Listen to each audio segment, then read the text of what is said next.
Merci. Et j'enchaînerai ensuite. Oui, oui, on va discuter cette première présentation très, très intéressante. Et si vous fallait résumer les indications respectives, est-ce qu'on peut les schématiser entre l'indication d'utilisation de graisse ou la technique plus classique que vous avez décrite au début? Est-ce on peut schématiser l'indication? Oui, alors effectivement, c'est une très bonne question parce que je pense que là, il faut prioriser l'injection de graisse. Voilà, c'est-à-dire que transparaissait. Absolument. Voilà. Si on peut, il vaut mieux prioriser l'injection de graisse plutôt qu'une prothèse, car il s'agit de jeunes filles souvent. Et c'est vrai que mettre en place un implant, ça engage pour quelques années. C'est pour ça qu'on préfère souvent attendre la majorité, mais pas toujours, quelquefois. Et c'est vrai que ça engage pour quelques années. Il faut bien qu'elles comprennent qu'il y aura un suivi, qu'il y aura une surveillance et qu'il y aura des changements, totalement. Des changements. Est-ce qu'il y a des indications de réinjection de graisse dans le temps? Absolument, tout à fait. C'est l'avantage de cette chirurgie, c'est qu'elle est évolutive, c'est que rien n'est figé et c'est très simple finalement de revenir lorsqu'il y a, par exemple, ces patients que je vous ai décrites qui finalement étaient satisfaites, même en gardant un certain degré d'asymétrie, elles peuvent très bien revenir à la consultation dans 5 ans en disant bon, finalement maintenant ça me gêne. Et c'est très facile de retourner et de faire une nouvelle injection de graisse. Si on revient à la chirurgie plus classique, dans certaines présentations que vous avez faites, il y avait une incision verticale sous-aréolaire. Alors, le béotien que je suis pourrait se poser la question, pourquoi une incision verticale et non pas une incision dans le sillon sous-mammaire? Merci. Oui, alors en fait, il y a quand le sein tubéreux, il y a une ptose, mais c'est une pseudoptose. En fait, c'est une pseudoptose de l'aréole par rapport, parce que c'est une aréole qui bascule, parce qu'il y a un défaut de soutien des cadrans inférieurs du sein. Donc, et souvent, il y a une base qui est étroite, et donc il faut faire uniquement une cicatrice périaréolaire. Parce que si on fait une cicatrice verticale, par exemple, on va réduire la base du sein et au contraire, il faut expandre la base du sein. Donc, pas de cicatrice verticale dans les seins tubéreux. Oui. Les autres, et là, effectivement, là où vous avez vu les cicatrices verticales, c'était plus qu'une pseudoptose de l'aréole, c'était une ptose du sein lui-même. Ouais. C'est-à-dire que le pôle inférieur du sein était présent, peut-être un peu déficitaire, mais présent, et c'était tout le sein qui était ptosé. Et là, si on veut remonter le sein et le regalber et que ce soit stable, on est obligé de faire cette pince verticale, qui permet de stabiliser le sein en bonne position. D'accord. Oui, madame. Je rebondis un petit peu sur une image de formation thoracique, c'est-à-dire le pectus pour lequel, voilà, les terres d'intervention. J'aurais bien voulu savoir, vous avez donc mis simplement de la graisse, vous avez injecté de la graisse, mais ça ne résout pas réellement le problème, c'est-à-dire que le problème du thorax, c'est-à-dire du sternum qui est déformé, je veux dire. Oui. Esthétiquement parlé, c'est vrai, mais c'est pas en vérité l'intervention. Non, c'est bien, parce que c'est vrai que quand c'est des petits pectus, c'est vrai que j'ai d'y penser, j'avais même pas pensé à ça. Oui, alors j'allais poser la question pour prolonger la vôtre. Est-ce que dans ces cas-là, quand ce sont des pectus plus importants, vous n'utilisez pas la technique de Jean-Pierre Chavoin, qui consiste bien sûr. Oui, ouais. Peut-être que vous bien sûr, oui. Alors, Jean-Pierre aurait bien sûr été invité à venir, mais il ne pouvait pas, en fait, parce que c'est lui qui a, d'ailleurs, dans le rapport que je vous ai offert, oui, j'ai vu il développe toutes les techniques de prothèse 3D. Après, je donnerai la parole à Eric Martineau. Mais pour revenir sur vos petits pectus, il n'y a pas de retentissement fonctionnel. C'est une demande purement esthétique. Petit pectus n'a pas de problème fonctionnel, en fait. Je donne la parole au professeur Véronique Martineau du Quesnoy de Lille.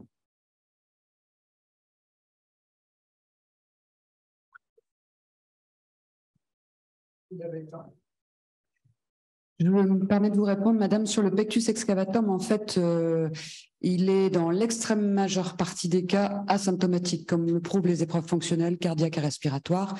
Et dans ce cas-là, on est autorisé à faire de la chirurgie dite palliative. Et cette chirurgie palliative est donc une chirurgie de comblement qui se fait de 2 manières, soit par lipofilling, encore faut-il avoir de la graisse de réserve, ce qui n'est pas si simple, d'autant plus que c'est une zone où ça ne prend pas forcément très bien. La deuxième méthode, c'est cette méthode de la prothèse faite sur mesure avec une assistance ordinateur, avec un moulage particulier, donc c'est un prototype pour chacun des patients, qui donne un résultat absolument spectaculaire, avec une intervention très peu lourde, mais qui est réservée évidemment aux gens qui ne sont pas symptomatiques et qui ne nécessitent pas de chirurgie osseuse type Ravitch modifié, LUS, etc. Donc, la majeure partie des patients qui nous arrivent à nous, plasticiens, sont des personnes qui n'ont absolument pas besoin de chirurgie thoracique à proprement parler pour des raisons fonctionnelles. Donc, c'est pas, on fait semblant de cacher, c'est on maquille parce qu'on n'en a pas besoin, en fait, d'une chirurgie lourde. Le pectus par prothèse, c'est une chirurgie extrêmement simple avec une récupération rapide et une prothèse qui, contrairement aux prothèses mammaires, ne se change pas. Et ces prothèses individualisées sont assez répandues, je pense, et faciles d'accès. Comment ça se passe en 2 mots? C'est du silastique qui est donc fabriqué. On prend d'abord un scanner. Sur le scanner, l'informaticien calcule les mesures de la prothèse qui est nécessaire. Cette prothèse est faite d'abord en plâtre, puis modélisée. Le chirurgien qui va la mettre valide avec ce qu'il a comme information clinique, les photos, etc. Ensuite, il y a une intervention sous anesthésie générale, un décollement de 6 cm par une voie d'abord plutôt verticale ou horizontale quand on reprend sur une chirurgie thoracique précédente. Et ensuite, on met l'implant dans une loge qui est rétromusculaire, rétropectorale.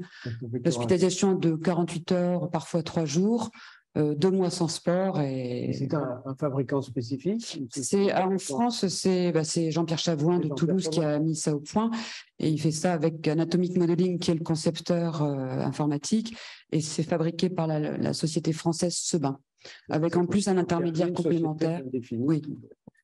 Sebin fabrique le moule puisqu'ils ont déjà l'habitude de faire des prothèses mammaires, donc pour eux, ça leur pose pas de problème. C'est juste un peu long et dernier point, c'est pas pris en charge, sauf pour les hôpitaux qui acceptent de payer l'implant. Ouais. Alors que l'intervention est prise en charge, mais pas l'implant. Et d'ailleurs, si je puis aussi faire un commentaire sur les seins tubéreux, la chirurgie n'est pas toujours prise en charge. C'est un des défauts de cette chirurgie, c'est que s'il n'y a pas d'hypertrophie, s'il n'y a pas d'asymétrie notable, c'est pas pris en charge. Même s'il y a une prise en charge psychologique déclarée. La prise en charge psychologique n'intervient absolument pas. Jamais. C'est ça, dans la jamais. Sinon, toutes les patientes diraient je suis dépressive. Oui, non, mais il peut y avoir un petit cas. Voilà, malheureusement. Ah non, ça en tout cas, dans notre région, c'est absolument pas un critère. C'est un critère médical, mais pas un critère financier pour la caisse. D'accord. Est-ce qu'il y a d'autres questions? Moi, j'en ai une qui va vous faire bondir, certainement. Est-ce qu'il n'y a pas, dans cette chirurgie ou parenté, une place pour l'endoscopie ou l'utilisation d'instruments de célioscopie pour permettre soit l'introduction de graisse, mais j'ai compris pourquoi ce ne serait pas possible, parce que j'ai vu que c'était très compartimenté, mais éventuellement une prothèse mammaire, ou est-ce que finalement l'incision quasi invisible dans le sillon pâlit. On a vu, je pense ici, je ne crois pas me tromper, mais les collègues qui ont proposé l'utilisation d'une voie de type endoscopique. Est-ce que ça ne...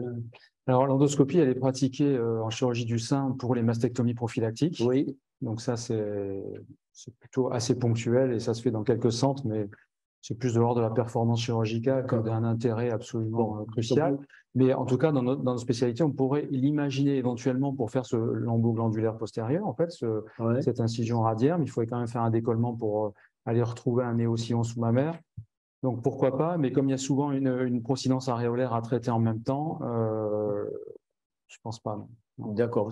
Comme vous avez eu un congrès récent sur la question, savoir si ça fait partie des débats que vous avez actuellement. Pas vraiment. Bien. Eh bien, je vais vous rendre la parole pour la présentation suivante, le syndrome de Poland. Vous allez vous désolé d'occuper le terrain. C'est le syndrome de Poland ou c'est M. Poland? Poland, voilà, M. Poland. En fait, je vais demander à Emmanuel Delay, dont je vais parler ici dans cette communication, de venir, mais il n'a pas pu être présent, donc je vais présenter, on l'avait préparé ensemble. Excusez-moi, je voudrais juste faire une deuxième annonce. Je vois que nous avons été rejoints par un certain nombre de collègues sur Internet pour leur dire, ils n'étaient peut-être pas là au début, qu'ils ne peuvent pas voir les illustrations de la présentation pour des raisons de réglementation européenne, RGPD, qui vous avait déjà été présentée antérieurement. Donc, on ne peut pas montrer les images de seins de façon publique.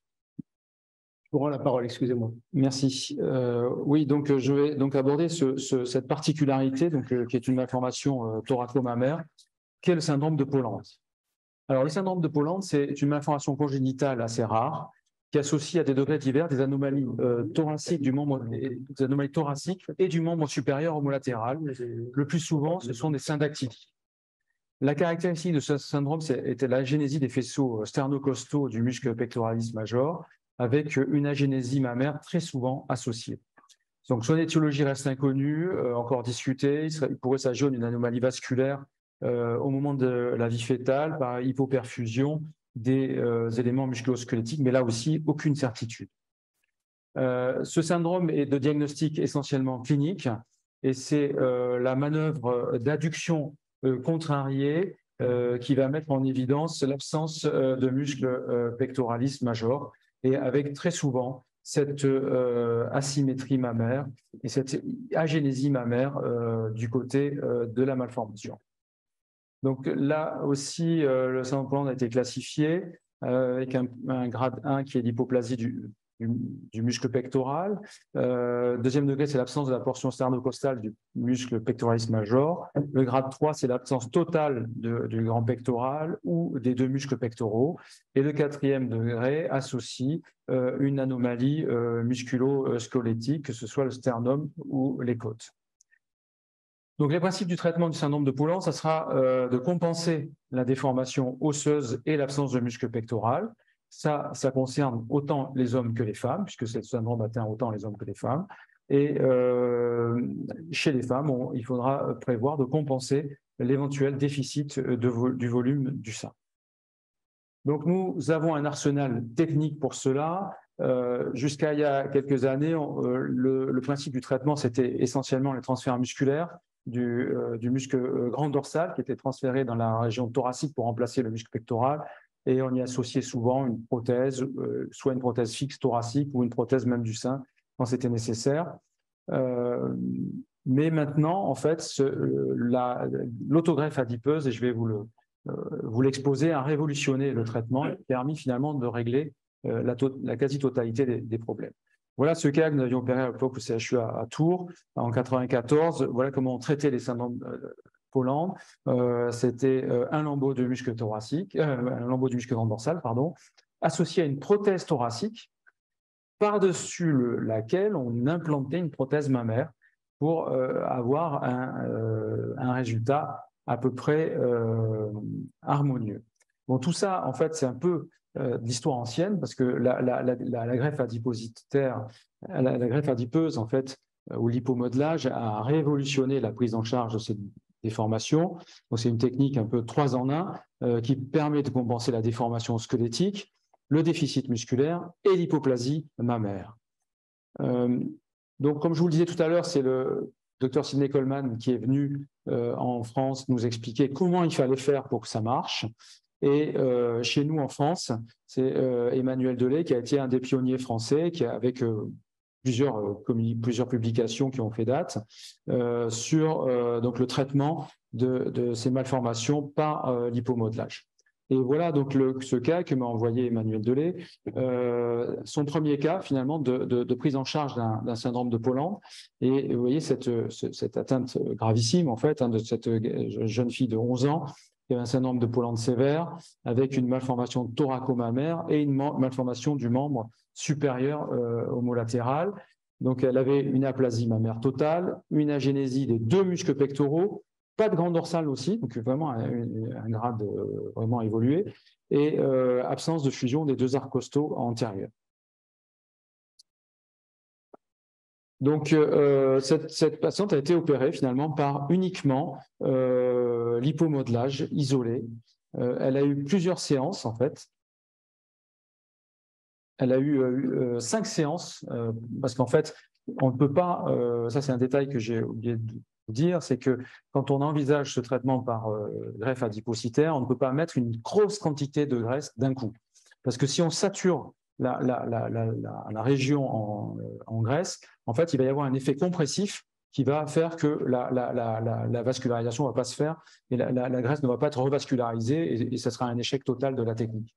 Donc, en fait, il faut faire cette augmentation en plusieurs étapes et cette jeune patiente a eu 5 séances avec 809 cc de graisse au total et 17 ans de recul. Et vous voyez le résultat. En fait, il n'y a pas d'autre technique qui aurait permis d'avoir un tel résultat sans l'apport de ce lipomodelage. Et vous voyez que ça a permis de régler l'ensemble des problèmes de déficit osseux et de la glande mammaire avec une reconstruction de l'aréole au final par une greffe du mamelon contralatéral et une dermopigmentation. Oui, chez ces hommes aussi, avec cet aspect caractéristique d'asymétrie thoracique et simplement 2 sessions d'injection et donc de greffe adipeuse et un résultat qui est honorable.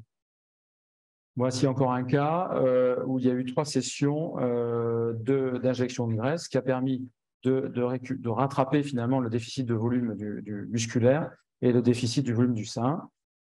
Encore un cas, c'est un cas personnel, de cette jeune patiente. Et vous voyez qu'en manœuvre d'adduction contrariée, en fait, on ne voit plus le déficit musculaire du grand pectoral.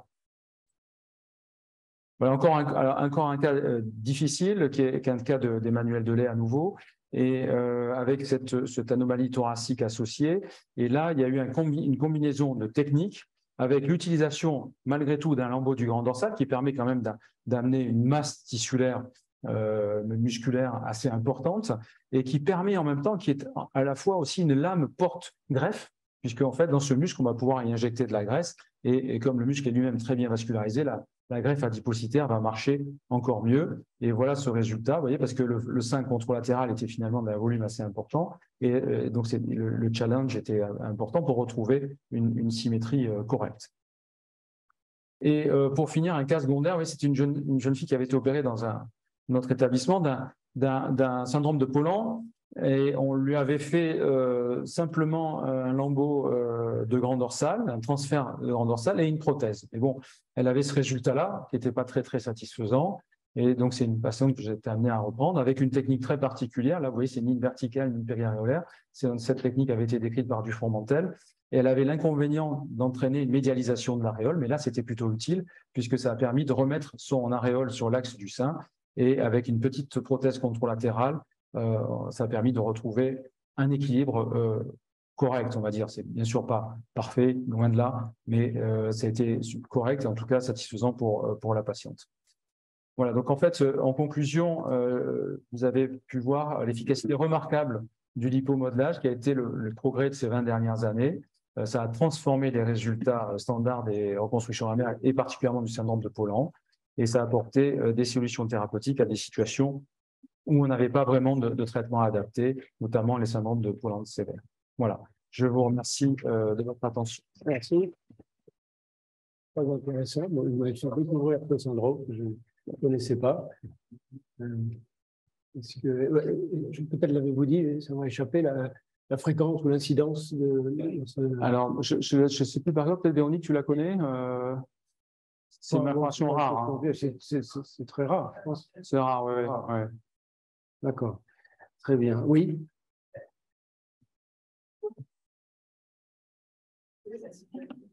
C'est énormément parce que j'avais eu aussi une patiente, comme c'est une jeune patiente aussi, d'une vingtaine d'années, qui était venue avec sa prothèse, et Dieu seul sait qu'on n'a pas de prothèse chez nous, avec un expandeur. Voilà, donc c'était un syndrome de Paulan, mais simplement niveau 1, parce qu'il n'y avait pas de malformation du membre supérieur. Et voilà, donc il a fallu rester, c'était l'année dernière, on a essayé de la travailler psychologiquement pour lui dire que ce n'est pas du tout le cas, qu'elle avait une hypogénésie, donc c'était pas un problème plus vasculaire avec un problème. Et donc, c'était l'option soit de lui faire un pectoral, mais franchement, moi j'ai eu un petit peu peur avec les problèmes de vaisseau, c'est mettre quand même un lambeau et encore de refragiliser cette vascularisation. Je n'ai pas assez d'expérience dans ce domaine-là, par contre. Et donc, on est en train de la travailler pour commencer éventuellement, juste avant rentrer, de l'hypofilling. Voilà, et voir après. Mais après, par contre, symétriser l'autre côté parce que quand même, elle avait un sein qui était un peu plus important. Mais c'est vrai que les patientes qui sont demandeuses de prothèses, cela, il faut faire très attention, surtout quand ils ont des malformations, et éviter de ne faire des chirurgies, on va dire, qui peuvent encore aggraver leur état. Merci. Merci de votre témoignage. Notre secrétaire général, Hubert Joannet. Oui, vous nous avez expliqué que là, vous aviez limité le volume de l'hypofilling à 200 cc environ. C'est ce que vous avez montré dans le cas à plusieurs étapes. Ma question, c'est, je ne parle pas de cause de cette indication, mais les lipofilling, vous pouvez aller jusqu'à quel volume en une séance? Alors, c'est variable en fonction du terrain. Lorsqu'on a des tissus qui sont souples et qui peuvent permettre d'accueillir une grande quantité de graisse, on peut injecter une quantité assez importante. Par exemple, lorsqu'on a une séquelle de traitement conservateur du sein après une chirurgie carcinologique, si le sein reste finalement assez souple, on peut injecter quand même une quantité assez importante. Mais sur une patiente qui a eu une mastectomie, c'est-à-dire qui a finalement très peu de laxité, très peu de réserve d'élasticité de la peau, on est obligé de faire des séances progressives avec finalement pas énormément de volume à chaque fois. Est-ce qu'il n'y a pas, au bout d'un moment, au fil des injections, une réaction, une rétraction, une déformation cutanée au regard des éléments graisseux qui sont injectés? Je comprends votre question, mais le plus souvent, on observe le contraire, c'est-à-dire qu'au fur et à mesure des injections de graisse, plutôt on a tendance à constater une amélioration, une ampliation de la peau, qui aussi parle, notamment chez les patients qui ont eu une radiothérapie en reconstruction du sein. Il y a cet effet aussi des cellules souches, en fait, des facteurs d'angiogénèse et des facteurs de croissance qui permettent de réparer les lésions en fait, radio-induites, et on retrouve une peau qui est beaucoup plus élastique, plus souple et de meilleure qualité en fait. C'est remarquable. Ouais. Oui, Gérard Roland. Que devient ce tissu graisseux avec le temps? Et a-t-on eu l'occasion de le suivre en imagerie, par exemple en IRM? Oui, absolument, en histologie aussi. Donc en fait, dans les semaines qui suivent l'intervention, on a une partie de cette graisse qui n'est pas revascularisée. Donc soit elle fond et puis on n'en voit plus, soit elle peut créer soit des kystes huileux, donc ce qu'on retrouve parfois, soit des petites calcifications, mais c'est plutôt des macrocalcifications qui sont liées à des petits foyers de cytostatonécrose. Ça arrive, c'est connu, c'est reconnu par les radiologues lorsqu'on fait un suivi du sein. Ils savent faire la différence entre les microcalcifications douteuses en fait et des macrocalcifications liées à un lipofilling du sein. Il faut d'ailleurs que les patientes le disent, hein, il faut que le radiologue soit au courant aussi, bien sûr. Ensuite, à long terme, c'est de la graisse normale. Voilà. Donc l'IRM, l'histologie, c'est de la graisse normale. Graisse revascularisée, graisse normale, d'ailleurs qui va suivre les évolutions. Et c'est ça l'avantage de cette technique, et notamment chez ces jeunes patientes, parce qu'en fait, le devenir de ces jeunes patientes, c'est souvent de prendre ou de perdre du poids. Il y a des variations de poids qui sont... Mais le sein va suivre l'évolution en fait, de la patiente. C'est ça qui est extraordinaire, en fait. Est-ce qu'il y a d'autres questions par rapport à la possibilité d'allaitement? Je suppose que toutes ces jeunes femmes ont un avenir de futures mamans, pas toutes, mais certaines. Et la question de l'allaitement peut se poser, en tout cas. Absolument. Absolument. Alors, en fait, vous avez vu que l'aréole et l'aréole du mamelon restent en contact avec la glande mammaire, qui est dans la pédicule postérieure, en fait. Donc, la plus grande partie de la glande mammaire n'est pas dissociée de la plaque aréolo-mamelonnaire. Donc, les canaux galactophores ne sont pas sectionnés. Donc, en théorie, elles pourront allaiter. En pratique, c'est pas évident parce que vous avez vu cette aréole, elle est malade, en fait. Et le mamelon, il n'est pas très bien... il n'a pas une morphologie absolument normale. D'ailleurs, il est souvent très peu sorti. C'est souvent un mamelon un peu plat. Et donc, je pense qu'on n'a pas de statistiques précises, mais on peut imaginer quand même qu'elles ont une difficulté à allaiter. Vous pourriez faire au niveau de la société savante éventuellement une étude rétrospective, peut-être. Alors, on a des études rétrospectives sur les réductions mammaires. Oui. Et c'est d'ailleurs, il y a un chapitre consacré à l'allaitement. Alors, je n'ai qu'à lire dans ce rapport. Au lieu de poser des questions stupides. Ouais. Et effectivement, il peut y avoir quand même... mais la difficulté, c'est que quand vous voyez une jeune fille qui vient vous voir en consultation et qui vous demande si elle va pouvoir allaiter, alors que même vous ne l'avez pas opérée, c'est difficile de lui répondre oui, vous allez pouvoir allaiter ou non, vous n'allez pas pouvoir. Donc, dans la mesure où c'est difficile de répondre avant l'opération, c'est encore plus difficile de répondre après l'opération. Mais ce qu'on constate effectivement après les chirurgies de réduction mammaire, c'est qu'il y a un certain pourcentage, je ne sais plus exactement le chiffre, mais il est dans l'étude, parce que ça a fait l'objet d'une thèse, en fait, et avec une étude qui montre qu'effectivement, il y a quand même un pourcentage de patients qui n'ont pas pu allaiter après une chirurgie. Et un autre aspect, alors on a parlé des jeunes mamans, mais on peut parler dans la période plus tardive. Est-ce qu'il y a une spécificité dans la prise en charge des cancers du sein chez les femmes qui ont bénéficié de ces différents types de chirurgie que vous avez présentés? Non, il n'y a pas de spécificité. En fait, ce qui est sûr, c'est que la chirurgie du sein, qu'elle soit à visée esthétique ou ou fonctionnelle pour des hypertrophies mammaires n'entraîne pas un risque de cancer du sein. Non, c'est le contraire même, puisque les études ont montré qu'au contraire, ça pouvait même le diminuer. Mais donc, non, il n'y a pas d'incidence. La seule incidence qu'il y a, c'est sur les cicatrices.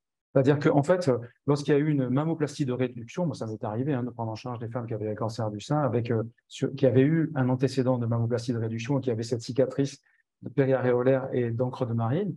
La difficulté, c'est que lorsqu'on fait une mastectomie, c'est qu'on va ajouter des cicatrices aux cicatrices. On va ajouter une cicatrice à cicatrice et ça peut entraîner une difficulté pour la vascularisation des tuiles cutanées résiduelles. Mais la modification éventuellement lymphatique ou les incisions ultérieures n'entraînent pas une aggravation plus rapide du stade? Non, après, le problème lymphatique, c'est sur le repérage du ganglion sentinelle. Normalement, s'il y a eu c'est de plus en plus remis en question, mais puisqu'en fait, on le fait quand même, mais s'il y a eu une chirurgie du sein, normalement, on ne peut pas faire de recherche de ganglion sentinelle, il faut faire un curage ganglionnaire. D'accord, il y a quand même des... Il y a cette incidence-là, mais je crois que c'est remis de plus en plus en cause. Donc on refait quand même... On sort bien informé de tous les aspects encore. Merci. Et je vous invite à revenir. Avant de passer la parole au professeur Casanova. Bravo. Merci.